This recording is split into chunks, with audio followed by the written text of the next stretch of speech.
Doctor कोण आहे? Madam आहे का शाळेतली मुलगी? शाळेतली मुलगी. नमस्कार डॉक्टर साहेब. या ना, बसा. सांगा तुमचा प्रॉब्लेम काय? हा माझा मुलगा वेद आहे. बरं, काय झालं याला? सारखं वेड्यासारखं बोटावर गेम खेळत असतो. हा मोबाईल बघतो का? हो, खूप मोबाईल बघतो. नीट जेवण सुद्धा करत नाही. अभ्यास तर करतच नाही. तुम्ही आला काहीतरी समजावून सांगा. त्याचा अर्थ बरं केलं तुम्ही आला, माझ्याकडे घेऊन आलात. वेद बेटा, इकडे येथे बस. अरे वेद, बघा ना डॉक्टर मॅडम, हा असंच करतो. याचं कशाचंही लक्ष नसतं. वेद, अरे तिथे जाऊन बस. वेद बेटा, तू कोणत्या वर्गात आहे? डॉक्टर मॅडम, मी वर्ग 5वी शिकतो. वेद, तू माझ्यासोबत चल, मी तुला इतर पेशंट दाखवते.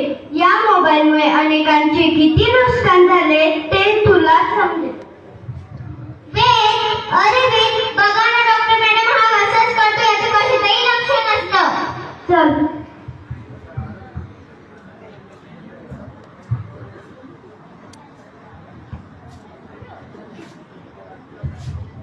दुष्यम दुष्यम दुष्यम दुष्यम दुष्यम दुष्यम दुष्यम दुष्यम दुष्यम दुष्यम दुष्यम दुष्यम दुष्यम. अरे वेद, इकडे असं काय करतोय? मॅडम आणि इथे माझ्यापाशी उभे राहा. डॉक्टर मॅडम, हा कराटे शिकतो का? मला पण असं शिकाय. अरे हा दवाखाना आहे, येथे कराटे क्लास नाहीये. डॉक्टर मॅडम, अशी ऍक्शन फायटिंग का करत आहे? ह्या मुलाला मोबाईल मध्ये फायटिंग गेम खेळण्याची सवय होती. मोबाईल हातात नसला तरी हा गेम तो जगात वावरत असतो.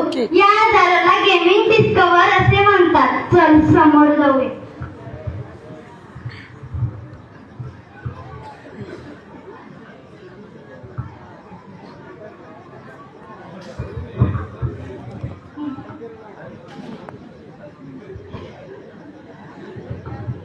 आई बघ ना, किती छान पुतळा आहे हा. अरे वेड्या, हा पुतळा नाहीये, ही मुलगी आहे. इकडे. डॉक्टर मॅडम, या ताईला काय झाली? अशी एकटं का बघते? डोळ्याच्या पापण्या सुद्धा हलवत नाही. हिला त्रास होत नाही का? ही श्रावणी आहे. गेल्या महिन्यापासून डिजिटल आय स्ट्रेन या आजाराने ती पीडित आहे. सतत मोबाईलच्या स्क्रीन कडे पाहून तिची अवस्था झाली. वेळ, ही सगळी पेशंट जास्त प्रमाणात मोबाईलवर गेम बरोबर खेळत होती. मोबाईलमुळे सर्व गोष्टी सोप्या झाल्या म्हणून त्याचा गैरसमज होता कामा नये. बापरे. जमला तो बरोबर होता.